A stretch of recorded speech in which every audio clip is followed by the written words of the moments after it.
Election के time पर आकर कुछ भी बोलना, उस पर कोई मतलब नहीं होता। इलेक्शन के टाइम पर कोई आता है और कोई बातें बोलकर चला जाता है, तो वो तो उस टाइम पे वोट लेने का काम है। उनको कहिए कि भाई पहले आप वोट वापसी का कानून ले आओ और उसके बाद में आप में हिम्मत है तो आप ये बोलो, और इलेक्शन के 2 महीने बाद फिर पब्लिक आपको जो है वो आपका लेवल बता देगी। पहली बात तो कल मुझे एक पैम्पलेट मिला था जो वांछित आघाड़ी का था और संजय जी का पैम्पलेट था। उसमें उत्तर भवन, कहीं में हिंदी भाषियों के लिए जो भवन बनेगा ऐसा मेंशन नहीं था। मेरे पास जो पैम्पलेट हाथ में आया तो मैं कहाँ से मान लूँ कि ये उनका मैनिफेस्टो है, वो इस चीज़ को करेंगे। तो ये क्या हुआ, पार्टी आपने बदली की, शायद पार्टी को वो चीज़ अच्छी लगी या नहीं लगी मुझे नहीं पता, पर मेरे हाथ में उनका जो एक पैम्पलेट आया उसमें ये मेंशन नहीं है।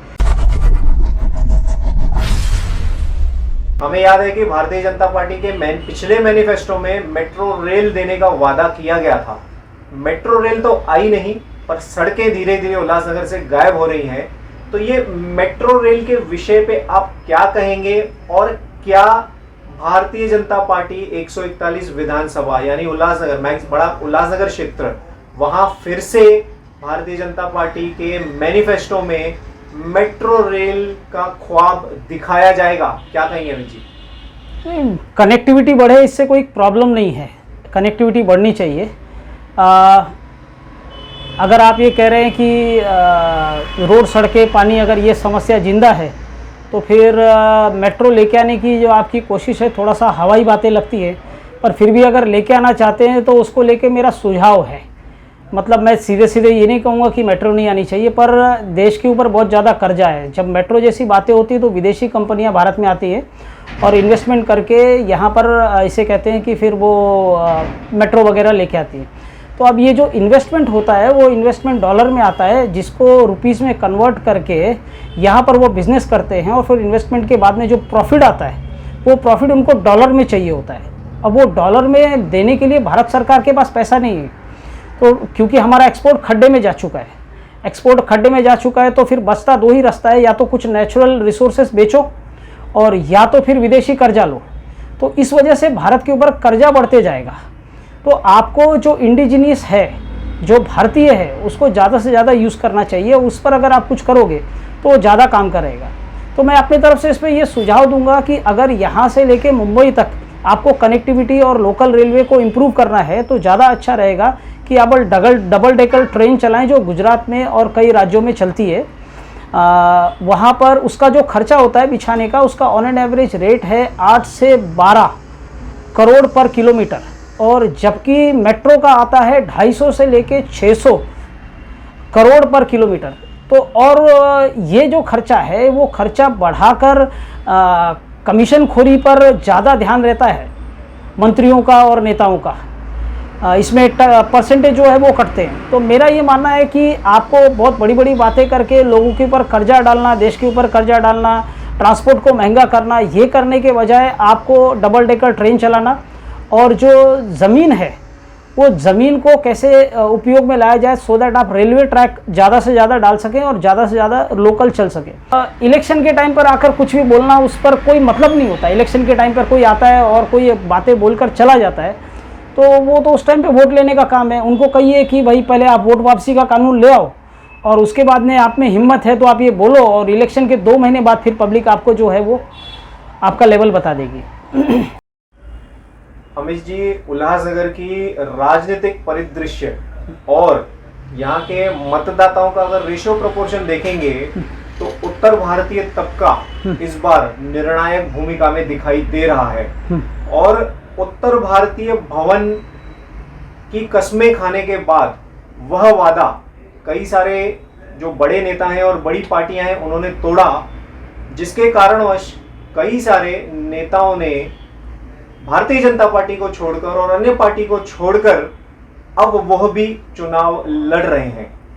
तो क्या लग रहा है कि ऐसे में 2024 के 141 विधानसभा क्षेत्र के चुनावों में उत्तर भारतीय जो मतदाता हैं वो काफी ज्यादा बटे हुए नजर आ रहे हैं? क्या लगता है आपको कि 20 तारीख को उत्तर भारतीय समाज कौन से निर्णय की भूमिका में रहेगा?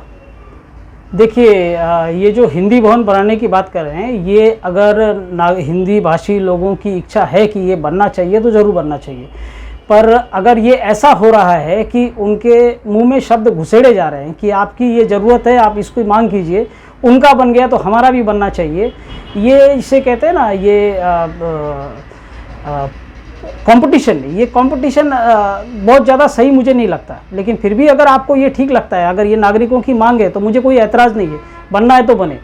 पर समस्या ये है कि ये इस तरह की भाषा के नाम पर जिसे कहते हैं वोटिंग करना, या फिर जिसे कहते हैं जात के नाम पे वोटिंग करना या धर्म के नाम पे वोट मांगना, ये बेसिकली मेरिटलेस जो लोग होते हैं, जिनके पास मेरिट कम होता है, जिनके मैनिफेस्टो में ताकत नहीं होती है या मैनिफेस्टो में ताकत डालने की हिम्मत नहीं होती है, ऐसे लोग करते हैं।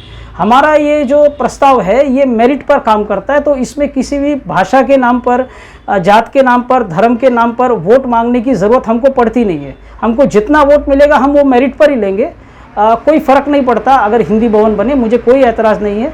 अगर जनता की ये मांग होगी तो मैं भी उसमें अगर चुन के आता हूँ तो अपने निधि का पैसा खर्च करूँगा। पर अगर जनता की मांग ये नहीं है, जनता की मांग अगर सड़क है, पानी है, रोज़गार है, अगर ये उनकी ज़्यादा ज़रूरत है तो ज़्यादा ध्यान इस पे देना चाहिए। एक साथ वोट जमा कर लूँ, इसके लिए एक बात का मुद्दा बनाकर उसी मुद्दे को घसकर लोगों को ज़बरदस्ती उसके दिमाग में डाल देना कि यही तुम्हारी ज़रूरत है सबसे पहले, ये मुझे ठीक नहीं लगता है। तो अगर लोगों की ज़रूरत है तो मुझे हिंदी भाषी भवन बनने में कोई ऐतराज़ नहीं, बिल्कुल बनना चाहिए। लेकिन अगर वो लोगों की मांग नहीं है तो बिना मतलब उस पर ये चीज़ डालना, ये क्या है, एक विचारधारा का खेल चलता है। विचारधारा पे हम इन्वॉल्व नहीं होते, किसी पार्टी की कोई भी सॉलिड विचारधारा हमको दिखती नहीं है। अभी आप देखेंगे कि मतलब कुछ लोग जो हैं वो उस पार्टी से बिलोंग करते थे जो ये कहते थे कि भाई हमको इतने एमपी चाहिए कि उस एमपी आने के बाद में हम संविधान बदली करके कुछ लोगों के लिए कर सकें, और अब वो उठ के उस पार्टी में चले गए जो संविधान बचाने की बात कर रहे हैं। तो कहीं से भी विचारधारा जो है वो टिकती नहीं है। अभी कोई जो है वो एक पार्टी की मदद से जो है वो दूसरे अपने आप को पब्लिक के बीच में लेके आया, प्रचार कर रहा है। अब वो कल को जीत के आए किसी एक पार्टी से, तो हो सकता है कि भाई ये भी संभव है कि अगर दूसरे पार्टी का सीएम बन जाए तो वो उस पार्टी को छोड़ के उस पार्टी में। तो ये सब कुछ जो है वो चलता इसलिए है कि मुझे पावर कहाँ से मिलेगी। नागरिकों को पावर के पीछे जाना चाहिए कि भाई 5 साल तक मेरे पास पावर कैसे रहेगी। वो आपको मिलेगी जब आप वोट वापसी, नगर सेवक, आमदार, खासदार, मुख्यमंत्री, पुलिस कमिश्नर और जज, इसकी कुर्सी बदलने का सीधा पावर आपको मिलेगा, तो आपके पास पावर रहेगी। और जिस तरह बाकी पार्टियों के जो कैंडिडेट्स कहिए, नेता कहिए, वो विचारधारा को लात मारकर पावर की तरफ भागते हैं, नागरिकों को भी ये समझना चाहिए कि उनको पावर की तरफ जाना चाहिए। अगर उनके पास पावर रहेगी तो लगातार नागरिकों की ज़रूरत को वो ध्यान रखेंगे, क्योंकि 5 साल तक नागरिकों को की ज़रूरत उनको पड़ती रहेगी।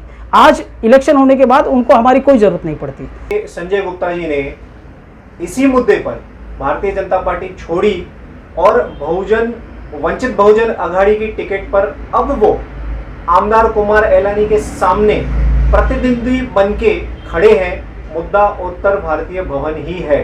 सर, इसके बारे में आप क्या कहेंगे? पहली बात तो कल मुझे एक पैम्पलेट मिला था जो वांछित अघाड़ी का था और संजय जी का पैम्पलेट था। उसमें उत्तर भवन कहीं में हिंदी भाषियों के लिए जो भवन बनेगा ऐसा मेंशन नहीं था। मेरे पास जो पैम्पलेट हाथ में आया तो मैं कहाँ से मान लूँ कि ये उनका मैनिफेस्टो है, वो इस चीज़ को करेंगे। तो ये क्या हुआ, पार्टी आपने बदली की, शायद पार्टी को वो चीज़ अच्छी लगी या नहीं लगी मुझे नहीं पता, पर मेरे हाथ में उनका जो एक पैम्पलेट आया उसमें ये मेंशन नहीं है। तो यही चीज़ होती है ना सर, आप पार्टी के कंट्रोल में हो, पार्टी अगर आपसे ये चीज़ चाहती है नहीं चाहती मुझे नहीं पता, पर उनके पैम्पलेट में वो चीज़ लिखी हुई नहीं थी। तो अगर पैम्पलेट में वो चीज़ नहीं लिखी हुई है तो मैं कैसे मान लूँ कि वो ये चीज़ लेके आएंगे कल। तो मैं तो इसका विरोधी या समर्थक दोनों ही नहीं हूँ। हिंदू भाषा मैं कहता हूँ कि लास्ट में अगर जनता की ये मांग है तो ज़रूर होना चाहिए, अगर जनता की मांग नहीं है तो भाई नहीं होना चाहिए। उससे ज़्यादा जरूरी लोगों को कुछ लगता है तो वो ठीक है। पर मैं उस पैम्पलेट में इसको ढूंढ रहा था, इस बात को कि वो कोई हिंदी भाषी भवन बनाना चाहते हैं, ये पैम्पलेट में मुझे नहीं दिखा। तो अब क्या नियत है मुझे पता नहीं कि भाई वांछित अघाड़ी में मैं जाता हूँ और वहाँ से मुझे किसी एक समाज का वोट रेडीमेड मिलेगा और यहाँ तो मैं बैठा ही हूँ, मैंने हिंदी भवन का मुद्दा उठाया है तो यहाँ से वोट। बट ठीक है, अब वो अगर वो ऐसा करना चाहते हैं तो मुझे कोई ऐतराज़ नहीं। पर मेरे को मुझे उनके पैम्पलेट में कोई हिंदी भाषी भवन का दिखा नहीं, तो ये सवाल आप उनको पूछ सकते हैं। तो अमित जी, क्या लगता है आपको कि कई सालों से जिस तरीके से सिंधी समाज दो पार्टियों के बीच में बंटता हुआ नजर आया है, इस बार उत्तर भारतीय समाज के लोगों की भी यही हालत होने वाली है? नहीं बढ़ना चाहिए, उनको जो ठीक लगे वो करें, लेकिन मैं तो सभी नागरिकों से, हर समाज के नागरिकों से, बार बार मैं समाज की राजनीति पे टिप्पणी नहीं करना चाहता। मेरा एक ही मोटिव है, पावर की तरफ जाइए। सारे पार्टियां, सारे कैंडिडेट जो है वो पावर की तरफ जा रहे हैं कि मुझे पावर कहाँ से मिलेगी, किस पार्टी से मैं चिपकूँ कि मैं जीत जाऊँगा। तो नागरिकों को क्यों नहीं पावर चाहिए, मुझे ये समझ में नहीं आता। वो ये छोटे मोटे मुद्दों पर क्यों फंस रहे हैं। भाई वो पावर ले लीजिए, भाई 5 साल तक आपको जो भवन बनवाना है बनवाते रहिए, उनसे कोई समस्या नहीं है। कोई भी पार्टी का व्यक्ति जीत के आ गया, मैं कह रहा हूँ कि अगर कोई ऐसे व्यक्ति आ गया जैसे जिसे हिंदी भाषी भवन जिसने अपने मैनिफेस्टो में नहीं रखा, वो कहता मैं नहीं बनाऊंगा, उससे भी आप बनवा पाएंगे, तो बात ही खत्म हो गई ना। हाल ही में भारतीय जनता पार्टी की जो राष्ट्रीय सचिव है पंकजा मुंडे जी, जिन्हें काफी कद्दावर नेता माना जाता है, और कल सुप्रिया सुले जी भी आई थी, उन्होंने भी सुरक्षा को एक प्रमुख मुद्दा बताया उल्लासनगर के लिए। तो कहीं ना कहीं ये बात तो ऊपर तक भी जा चुकी है कि उल्लासनगर आज की डेट में एक सेंसिटिव शहर बन चुका है सेफ्टी के मामले में। इस मामले में क्या कहेंगे अमित जी? सिस्टम फेलियर है ये। क्या है, हमारे सुरक्षा की जिम्मेदारी पुलिस पर है, और पुलिस जो है वो मंत्री, मुख्यमंत्री या फिर जिसे कहते हैं ऊपर के लोगों पर डिपेंडेंट। नीचे की जो पुलिस चौकियां हैं वो एसीपी डीसीपी के ऑर्डर पे चलती हैं। अब ऊपर से जो ऑर्डर आएगा वो करना है, तो ऊपर में बैठा हुआ कमिश्नर कहिए या एसपी कहिए, उसकी कुर्सी जो है वो बदलना केवल मंत्री और मुख्यमंत्री के हाथ में है।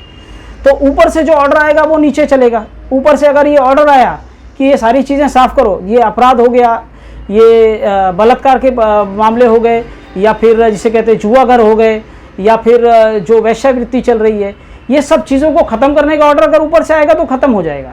अब क्या है कि लोग आते हैं, बात करते हैं, क्योंकि उनको किसी पे आरोप लगाना होता है। इलेक्शन के टाइम पे आरोप लगा दिया, पर इसका कोई परमानेंट सोल्यूशन कोई लाके नहीं देता। ये पावर की बात है कि पुलिस को कंट्रोल करने की पावर किसके पास है।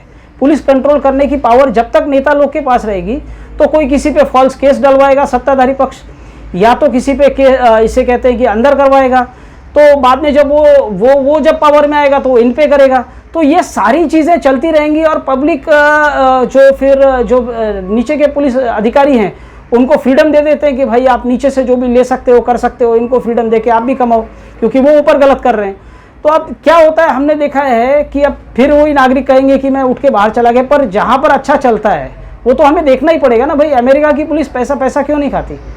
अमेरिका में जो पुलिस कमिश्नर है, इसे शरीफ कहा जाता है, उसे वहाँ की पब्लिक सीधा कुर्सी से उतारती है। अगर उनको समझ में आया कि कुछ तकलीफ हो रही है तो जनमत शुरू करो, और अधिकतर लोगों ने कह दिया कि भाई ये पुलिस कमिश्नर मुझे नहीं चाहिए, तो उसकी कुर्सी चली गई। तो अब ये अधिकार हम भारत की जनता को देना चाहते हैं कि थाने जिले का जो पुलिस कमिश्नर होगा, वो सारे जो जोन को कंट्रोल करता है, वो सारे जोन्स को कंट्रोल करने वाला पुलिस कमिश्नर की कुर्सी 51% नागरिक बदली कर सकेंगे। 141 विधानसभा का चुनाव और उसका मतदान 20 नवंबर को आयोजित हुआ है, जिसका धुआंधार प्रचार लगभग हर प्रत्याशी कर रहा है और एड़ी चोटी का जोर लगा रहा है। अमित जी, मारल गांव में रहने के बावजूद आप पूरे उल्लासनगर का भ्रमण कर रहे हैं और आसपास क्षेत्रों का भी भ्रमण कर रहे हैं, तो जनता का क्या प्रतिसाद मिल रहा है आपको? देखिए, ऐसा है कि हमारे जो प्रस्तावित कानून हैं, वोट वापसी, आमदार यानी 5 साल के बीच में कभी भी बहुमत सिद्ध करके आमदार को बदलना, नगर सेवक को बदलना, सांसद को बदलना, मुख्यमंत्री को बदलना, ये लोगों को पसंद तो बहुत आ रहा है, लेकिन एक अविश्वास है लोगों के मन में कि ये कानून आएंगे या नहीं आएंगे।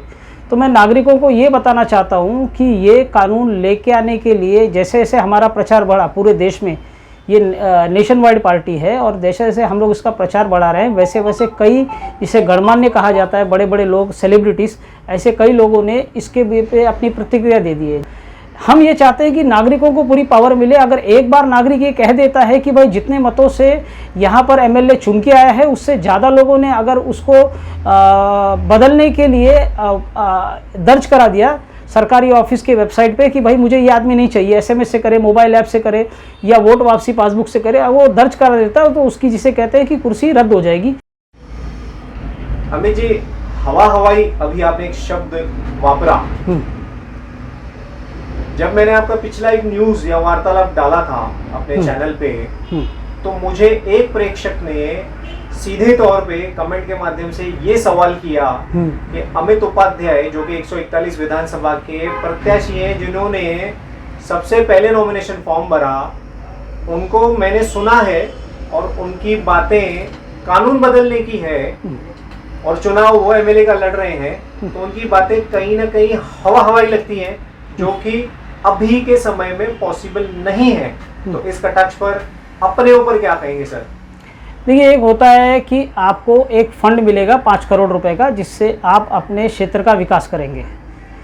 ये हमारे नेताओं ने लोगों की मानसिकता को यहीं तक सीमित कर दिया है कि आप इसके ऊपर मत बोलिए।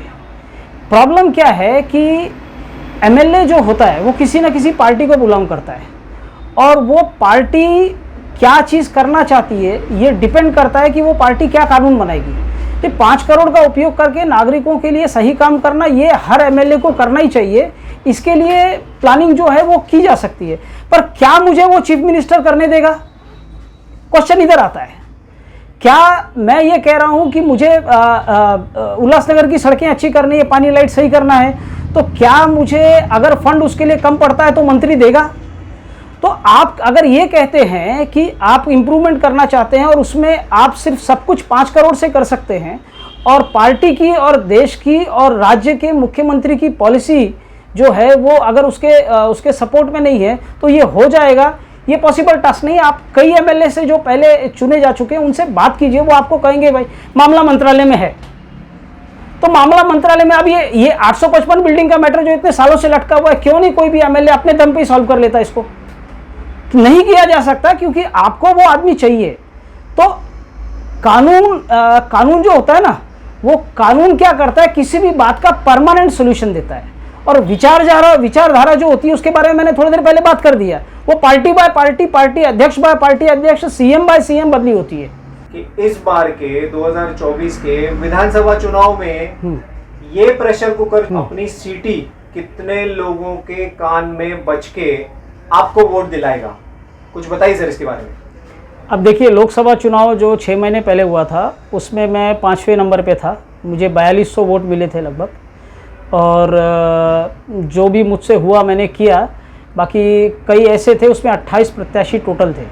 28 प्रत्याशियों में मैं 5वें नंबर पे आया था, और कई लोग जो कई बार चुनाव लड़ चुके, 1 बार 2 बार 3 बार तक लोगों ने चुनाव लड़ा है, वो सब लोगों को ये कानून इतने पसंद आए, ये मेरे प्रस्तावित कानून, कि उन लोगों से ज़्यादा वोट मुझे मिले। तो उस तरह मैं 5वें नंबर पे रहा, और देखिए अभी आगे क्या ये उम्मीद है कि मैं इससे भी ऊपर जाऊँ, मेरा प्रयत्न चालू है उसके लिए। हमें जी इस बार विधानसभा चुनाव 141 सीट, तकरीबन 19 लोग जो हैं वो दौड़ में शामिल हैं। तो क्या लगता है आपको कि प्रेशर कुकर कौन से रैंक पे आएगा वोटिंग के मामले में? जनता डिसाइड करे, पर मुझे ऐसा उम्मीद है कि मैं 1 से लेके 5 के बीच में रहूँगा। हमें जी सिटी ऑफ लाइफ को समय देने के लिए आपका धन्यवाद।